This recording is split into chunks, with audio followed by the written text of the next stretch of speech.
اعوذ باللہ من الشیطان الرجیم بسم اللہ الرحمن الرحیم ومن الناس من یشری نفسہ ابتغاء مرضات اللہ واللہ رؤوف بالعباد صدق اللہ العظیم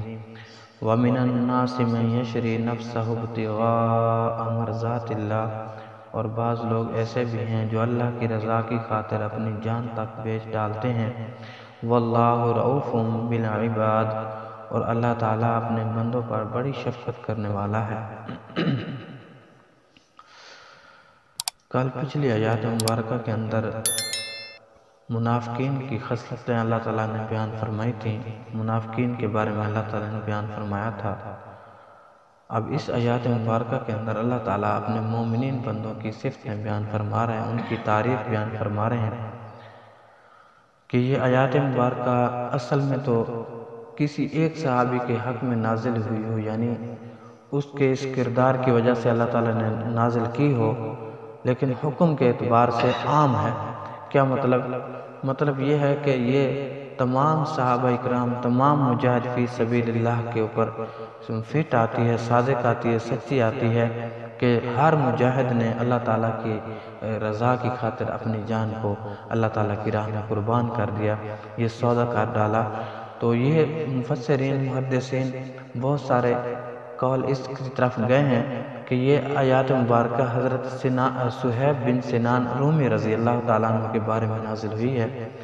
وہ صحابی رسول ہیں، مکہ میں اسلام لائے تھے، مسلمان ہوئے تھے۔ جب انہوں نے ہجرت کرنی چاہی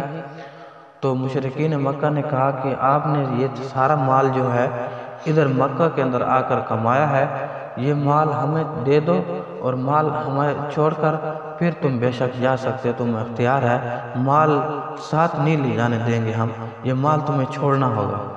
تو اس صحابی رضی اللہ تعالیٰ عنہ نے سارے کا سارا مال اللہ کی رضا کی خاطر ادھر چھوڑ دیا، اور کفار نے قبضہ کر دیا۔ پھر یہ مال چھوڑ کر اللہ تعالیٰ کی رضا کی خاطر ہجرت کر کے مکہ سے نکلے اور مدینہ کی طرف پہنچے۔ جب مدینہ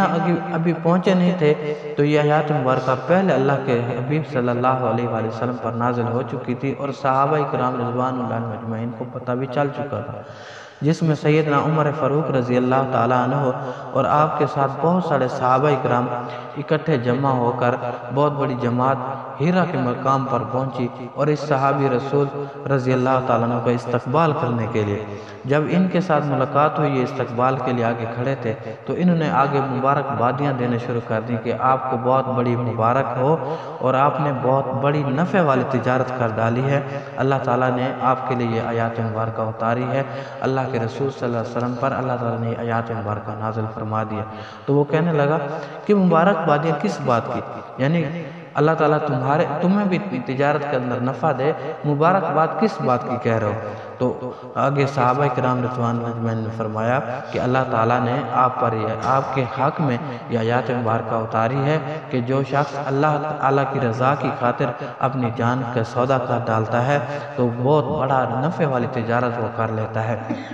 جب یہ صحابی رسول آپ صلی اللہ علیہ وآلہ وسلم کے پاس پہنچے تو آپ صلی اللہ علیہ وآلہ وسلم نے بھی یہی خوشخبری سنائی کہ اللہ اور اس کے رسول صلی اللہ علیہ وسلم کی خاطر، اللہ تعالیٰ کی رضا کی خاطر تو نے سارا مال سب کچھ قربان کر کے اللہ کی راہ میں نکل کر مدینہ میں ہجرت کر کے تو پہنچ گیا ہے۔ تو اللہ تعالیٰ نے یہ آپ کو خوشخبری دینے کے لیے اللہ تعالیٰ نے یہ قرآن پاک کی آیات اتاری ہے، اور اللہ تعالیٰ نے یہ خوشخبری دی ہے کہ کیسا اس نے نفع والی تجارت کر ڈالی ہے۔ اور یہ سب مجاہدین پر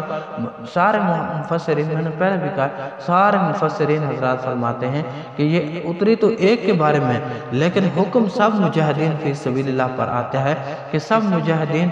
صحابہ کرام، ساری جماعت اور تمام مجاہدین جو قیامت تک اللہ کی راہ میں اپنی جان کو، مال کو قربان کرتے جائیں گے، یہ سب مسلمانوں کے لیے ہے۔ گویا کہ صحابہ کرام اور بھی تو تھے جنہوں نے سارے اپنے جان، مال، سب کچھ اللہ کی راہ میں لوٹا دیا، اپنی جانوں کے سودے کر ڈالے۔ آل رسول، اصحاب رسول رضوان اللہ علیہم اجمعین نے اپنے جان کے، مال کے سودے کر ڈالے، اور دین کی خاطر اپنے خون کے قطرے بہائے، اپنے جسموں کو لہو لہان کرایا، جسموں کے ٹکڑے کرائے، جس طرح سیدنا حمزہ رضی اللہ تعالیٰ عنہ اور بہت سے صحابہ کرام ہیں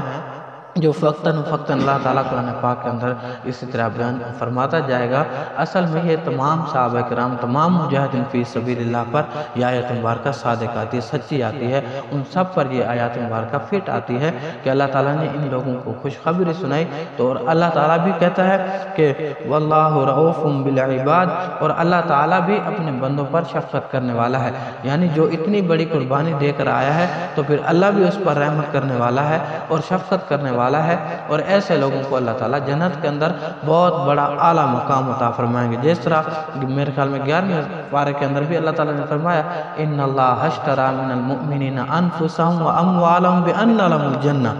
کہ وہ لوگ جنہوں نے اللہ تعالیٰ کے ساتھ تجارت کی اپنے مال کے ذریعے سے، اپنی جان کے ذریعے سے، ان کے بدلے اللہ تعالیٰ ان کو جنت عطا فرمائے گا۔ اللہ تعالیٰ سے دعا ہے اللہ رب العالمین ہمیں قرآن پاک سمجھنے، اس پر عمل کرنے کی توفیق عطا فرمائے۔